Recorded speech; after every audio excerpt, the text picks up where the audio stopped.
Hello students, अब मैं शुरू कर रही हूँ मैकेनिज्म ऑफ ब्लड कोएगुलेशन और ये इस ब्लड की सीरीज़ का आखिरी वीडियो है।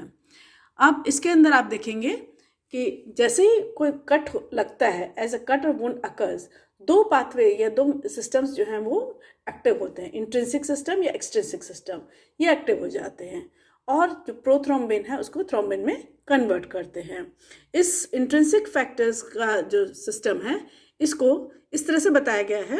स्टेप 1 इंट्रिंसिक सिस्टम अर्थात डेरिवेशन ऑफ फैक्टर 3 और thromboplastin in presence of calcium for activation for conversion of activation of prothrombin factor 3 से थ्रोम्बिन। अब जब भी ये कोई कट लगता है या वुंड होता है तो ये जो फैक्टर 13 है ये फटाफट से फैक्टर 12 जो है वो एक्टिव फैक्टर 12A में कन्वर्ट होता है, फैक्टर 11A में, फैक्टर 9A में कन्वर्ट होता है। इसी तरह से यहाँ पे हम देखेंगे स्टेप 2 देखिए, इंट्रिंसिक फैक्टर ये आ गया 13, यहाँ पे आप देखेंगे 12A, 11A, 9A ये सब एक्टिव फॉर्म्स हैं और ये एक्टिव कर रहे हैं फैक्टर 8 को, तो ये 10A जो है वह एक्टिव हो जाएगा। यहाँ पे फैक्टर 8 एंटी हीमोफिलिक फैक्टर जो कि रोकने का कार्य करता है, ये प्लेटलेट्स को एक्टिवेट कर रहा है, ये एक्टिव फैक्टर 8 या 8A तैयार हो गया। यहाँ पे इसी तरह से फैक्टर 10 से 10A तैयार हो जाता है और ये स्टेप 3 है जिसके अंदर ये 10A और 5A मिला के प्रोथ्रोम्बोकाइनेज निर्मित कर देते हैं। All these factors are present in blood plasma, ये सब हैं और इसीलिए ये इंट्रिंसिक सिस्टम बनाता है। अब इस पॉइंट से देखेंगे अपन तो ये फॉर्मेशन ऑफ प्रोथ्रोम्बोकाइनेज जो है इंट्रिंसिक और एक्सट्रिंसिक सिस्टम में ये परस्यू करता है एक ही कॉमन पाथवे को जहाँ पे कि फाइब्रिन का निर्माण होता है। इसके अंदर ये दो स्टेप्स मुख्य रूप से थ्रोम्बिन जो है फिब्रिनोजिन को फिब्रिन में कन्वर्ट कर रहा है, फिब्रिनोजिन फाइब्रिन मोनोमर को फिब्रिन पॉलीमर में कन्वर्ट करता है। Diagrammatic representation of extrinsic prothrombin activation difference, इसमें आप देखिए टिश्यू रप्चर हो गया, ये टिश्यू कहीं से भी हो सकता है, कोई ब्रेन का, लंग का, कोई भी इंजरी हो सकती है और वहाँ पे ये फैक्टर 7 से 10 से 5 तक ये सब अपन यहाँ तक के स्टेप्स देखे थे और ये 10A और 5A जो है प्रोथ्रोम्बोकाइनेज बनाता है और यहाँ से अपन देखेंगे ये कॉमन फैक्टर्स हो जाते हैं, प्रोथ्रोम्बिन से थ्रोम्बिन और फिब्रिनोजिन से फिब्रिन पॉलीमर का निर्माण करना। इसमें देखिए ये जो फिब्रिन का जो क्लॉट है ये अनस्टेबल होता है और ये 30% यूरिया में डिजॉल्व हो जाता है, लेकिन कुछ समय के पश्चात ये रिजिड हो जाता है और जो ये ट्रांसग्लूटामिनेज और कैल्शियम की उपस्थिति ये इसको हार्ड करती है और फिर ये इनसॉल्युबल रहता है।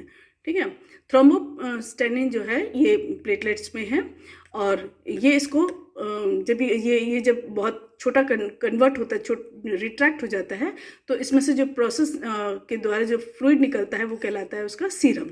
उस सीरम के निकलने के दौरान ATP से ADP बन जाता है और ये जो थक्का है ये लगभग अपनी साइज से आधी साइज में कन्वर्ट हो जाता है 20 से 24 आवर्स में।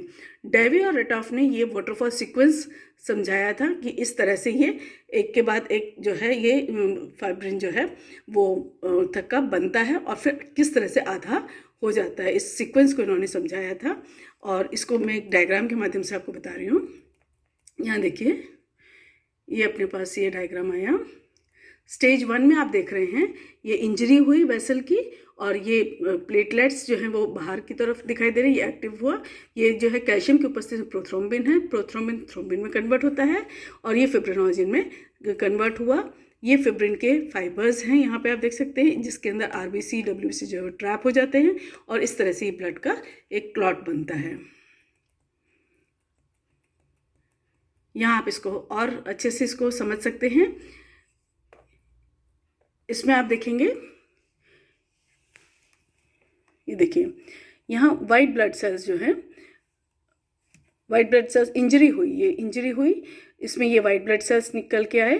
ठीक है, इंजरी में जो ब्लड वेसल है वो कट गया, यहाँ पे ये एक ब्लड वेसल है जो ये कट गई, सीवियर हो गई और यहाँ से ब्लड और ब्लड कंपोनेंट जो है वो फ्री हो गई। ये RBC WBC जो है ये बाहर की ओर निकलते हुए दिखाई दे रहे हैं। दूसरे वाले डायग्राम में आप देखेंगे तो ये कट रहा है और ना, और यहाँ पर जहाँ पे ये कटा था इस जगह पर एक छोटा सा थक्का बनने की कोशिश प्रक्रिया चालू होती है, यानी एक छोटा सा निर्माण होना शुरू होता है। ये क्या है, प्लेटलेट का प्लग बनता है यहाँ पे, जो इसको रोकने का कार्य करेगा, प्लेटलेट का प्लग। ठीक है, ये निर्मित होता है। यहाँ पे आपको और पास से बता रही हूँ, देखिए प्लेटलेट जो है वो यहाँ पे थक्का बड़ा होना शुरू हो जाता है, और ये इसके अंदर देखिए, यहाँ आप देख रहे हैं कि वो एक बड़ा होता जा रहा है, और इसी पार्ट को यहाँ पे बड़ा करके दिखाया, जिसके अंदर आप देख सकते हैं कि इसमें फिब्रिन का जो क्लॉट है वो कैसा है, ये जो रेशे जैसे दिखाई दे रहे हैं ये उसका क्लॉट का स्ट्रक्चर, और जो सेल्स दिखाई दे रहे जो लंबी लंबी हैं ये प्लेटलेट्स हैं, और गोल गोल जो हैं वो आरबीसीज हैं जो इसके अंदर ट्रैप हो जाते हैं, और ये एक थक्का बन जाता है। इस साइड में अगर हम देखेंगे तो ये पाथवेज हमारे समझ में आएंगे हमें। दो पाथवेज मैंने आपको बताए थे, एक कहलाता है एक्सट्रिंसिक पाथवे और ये कहलाता है इंट्रिंसिक पाथवे। ये इंट्रिंसिक है और ये एक्सट्रिंसिक पाथवे है।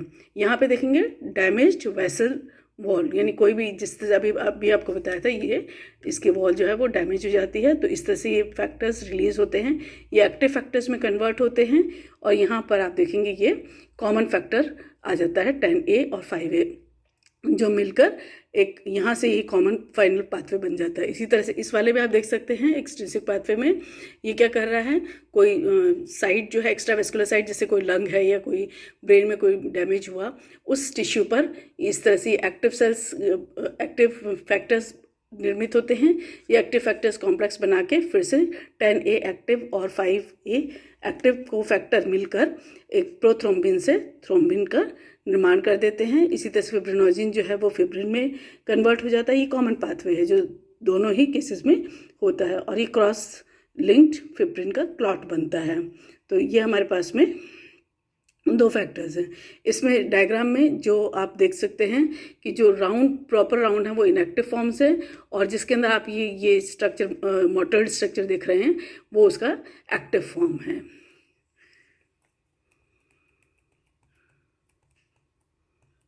ये कैस्केड है जिसके अंदर आप देख रहे हैं ये फैक्टर्स हैं, इंट्रिंसिक पाथवे में आने वाले फैक्टर्स जो वर्क कर रहे हैं वो 12, 11, 9, 8, जबकि एक्सट्रिंसिक के अंदर ये 7th फैक्टर जो है वो मोस्ट इंपॉर्टेंट फैक्टर। यहाँ पे जब कॉमन फैक्टर्स आ जाते हैं तो उसमें 10th फैक्टर और 5th फैक्टर जो है वो वर्क करता है, और ये प्रोथ्रोम्बिन से थ्रोम्बिन का कन्वर्जन, और जो कि फिब्रिनोजिन में कन्वर्ट होता है, और ये फिब्रिन का एक क्लॉट बन जाता है जो कि लकी लॉरेन फैक्टर के साथ में मिलकर एक मैश बना देता है।